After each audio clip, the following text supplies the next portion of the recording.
sagutin mo yung tanong ko, bakit? Yun nga, bumili lang ako ng toyo noon. Di ba ikaw naman ang nagutos sa akin bumili ng toyo? Hindi mo na naalala kasi lasing ka na naman noon. Hindi mo ba alam kung paano kita inaalagaan? Lahat ng gusto mong gawin kahit bawal pinapayagan kita.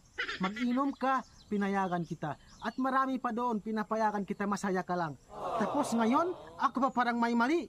Oo, mali ako kasi pinapayagan kita sa lahat ng mga gusto mong gawin kahit hindi naman tama. Hindi ako bulag. Magbubulag-bulagan lang talaga ako. Alam ko lahat ang mga ginagawa mo na hindi naman tama. Pero ano, pinapayagan pa rin kita kasi kung hindi kita pinapayagan, bugbog sararo ako sa'yo. At hindi naman kita iniwan nun, di ba? Bumili lang talaga ako ng toyo. Pero hindi ka bumalik.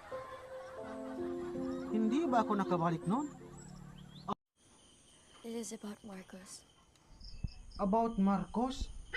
Bakit? Gusto ka ba ni Bongbong Marcos? Nako, umuwi ka na lang. Pag nakita niya tayo dito, patay ako. Si Tatay Digong nga, kaya niyang ipakulong. Ako pa kaya? Alam ko. Alam mo naman pala, pinapahamak mo ako. Ngayon ko lang yun alam na may gusto pala sa'yo si Bongbong Marcos. Pero ikaw yung gusto ko.